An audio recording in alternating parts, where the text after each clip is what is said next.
سرخط مهمترین خبرها: مهلت بازداشت 4 مهاجر تاجیک در روسیه دراز شد. شکایت ساکنان از کمبود مبلغ در بانک ها. و سفیر تاجیکستان گفت برآوردن شهروندان از اوکراین دوام دارد.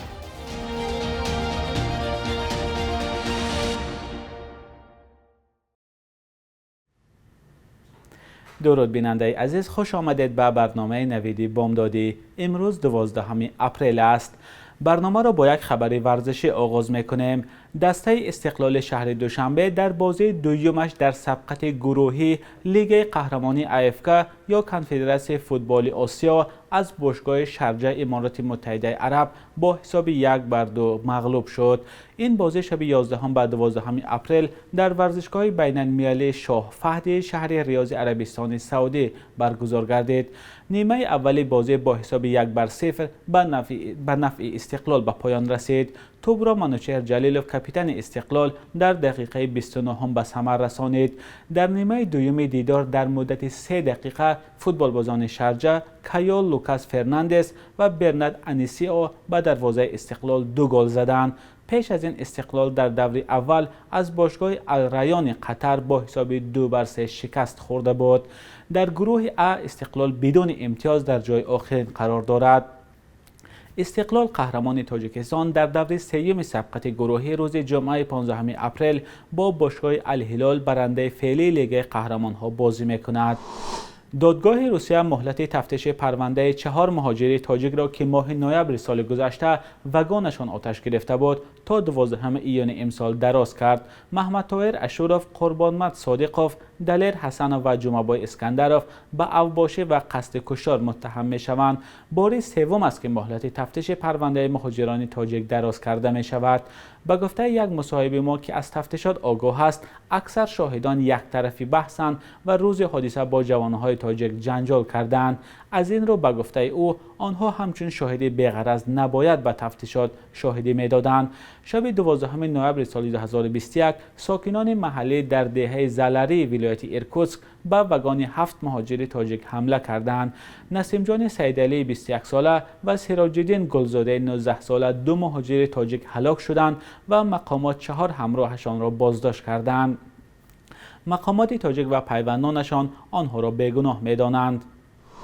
شکایت ها از کمبود پول نقد در بانک های کشور زیاد است. تقریبا از همه مناطق کشور از جمله از ولایت های ختلان و سغد و ناحیه های اطراف پایتخت ساکنان از مشکل در گرفتن مبلغ از بانک ها شکایت دارند. به خصوص نزدیکان مهاجران میگویند که این شب و روزها نمی توانند مبلغ های فرستاده نزدیکانشان را از بانک ها دسترس کنند. کاربران رادیوی آزادی از شهر استرافشان، پنجکن، وحدت و کلاب نوشتند که برای گرفتن مبلغ فرستاده نزدیکانشان از روسیه ساعتها در نزد بانک ها نوبت می ایستند. این نوبت‌های در ناحیه رودکی برای پول این کسات اومده راش نمیتونن بدروید. یک ساکن شهر استرافشان به رادیوی آزادی نوشته است که در 90% بانکمت‌ها مبلغ نیست. آدم‌ها در حالت ناگوار هستند. سبب در چیست؟ کی مبلغ می شود نامعلوم. دفتر مطبوعات بانک ملی تاجیکستان در صحبت به رادیوی آزادی میگوید از جانب این نهاد یگان مشکل در تامین پول نقد نیست.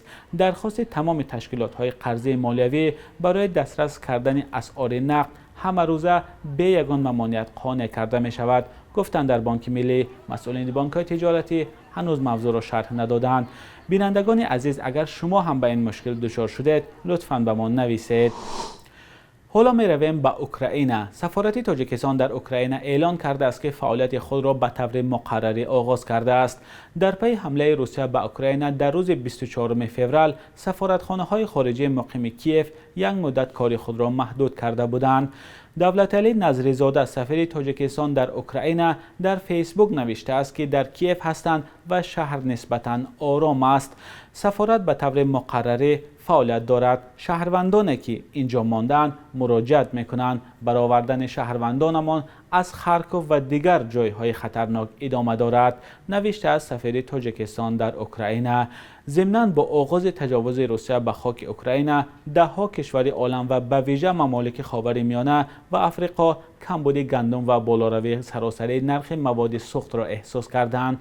بعضی ها مجبور شدند که خرید رمضانی را کاهش دهند، دیگران در بین مغازه‌های خالی و نوبتی نان سرگردان میباشند. کیومرث عطا در این باره گزارش می‌دهد.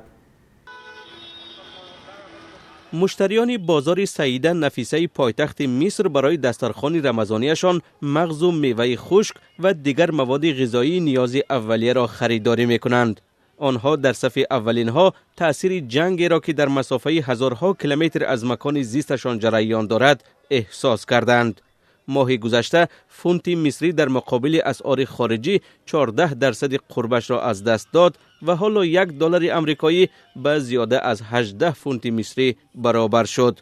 مشتری محلی محمد توفیق خرید رمضانیش را 50% کم کرده است.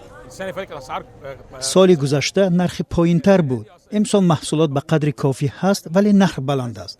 یک محصولاتی را که سال گذشته 1 کیلو می گرفتم حاضر نیم کیلو و یک محصولاتی را که نیم کیلو می گرفتم حاضر 250 گرم خریدم. مصر یکی از وارد کنندگان اساسی گندم از روسیه و اوکراین بوده. از آن نگران است که ادامه جنگ در اوکراین این کشور آفریقای شمالی را از یک طرف با کمبود جدی گندم مواجه خواهد کرد و از سوی دیگر شماره سیاحان روس و اوکراینی را کاهش خواهد داد. در سوریه ایسام حبال رهبر یک مؤسسه خیریه آمادگی ها را به ماه شریف رمضان خیلی بروقتر از 2 اپریل شروع کرد. او میگوید جنگ در اوکراین حال ناگوار هزارها ساکنی سوریه را تباهتر کرد و بسیاری ها امکان آراستن دسترخوان رمضانی را از دست دادند. ما آمادگی ها به رمضان را ماه گذشته آغاز نمودیم. خدا را شکر کمک های خیریه نه کمتر بلکه بیشتر شدند. سپاس به کمک رسان های سخاوتمند که تقدیم سرمایه را ماه گذشته شروع کرده بودند. مؤسسه زیر رهبری حبال به مردم نیازمند افطارهای مجانی تشکیل میکند. مشتریان میگویند که در بازارهای سوریه مواد غذایی کم نباشد هم برای بسیاری ها دست نارس شده است.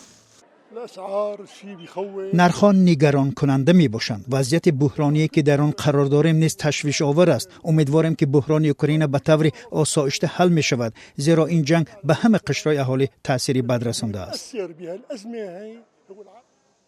طبق آمار سازمان ملل متحد، شماره مردم کمبضاعت سوریه در سال 2021 1,200,000 نفر بیشتر شد و حالا در این کشوری که 18 میلیون اهالی دارد، زیاده از 14.5 میلیون نفر کم بغل به حساب می روند.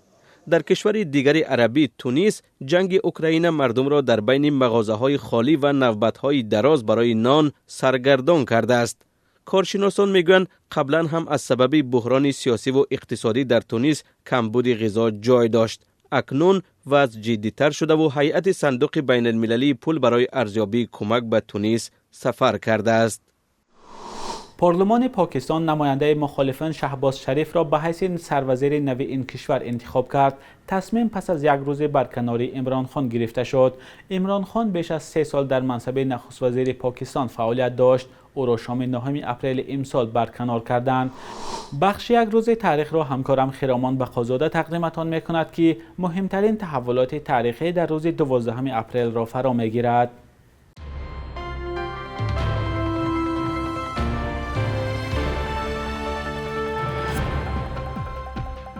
از 12 تا 22 اپریل سال 1941 نخستین بار از زمان تأسیس جمهوری شوروی سوسیالیستی تاجیکستان دکاده یا 10 روزه فرهنگ این جمهوری در شهر مسکو پایتخت SSSR برگزار شد.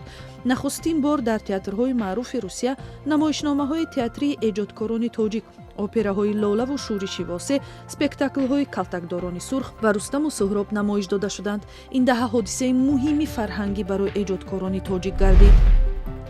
روز 12 اپریل سال 1961 اولین بار پرواز انسان به کیهان صورت گرفت.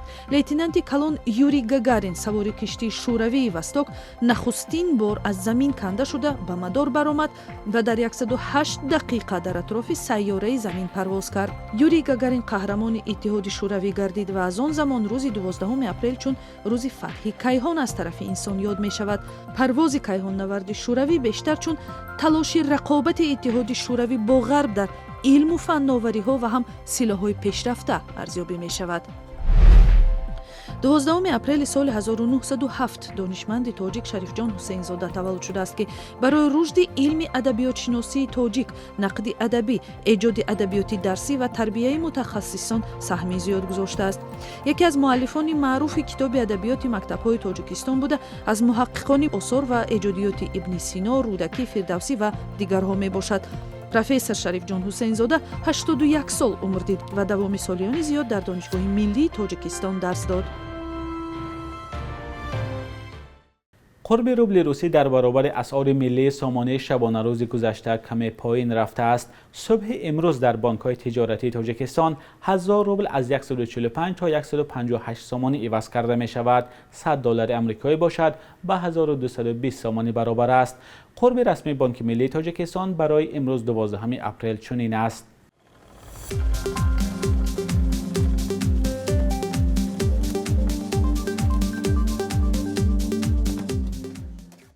بیننده عزیز، مهلت جدا شده برای برنامه نوید به انجام رسید. تشکر که با ما هستید. برنامه بعدی ما 2 ساعت بعد تقدیم شما می شود.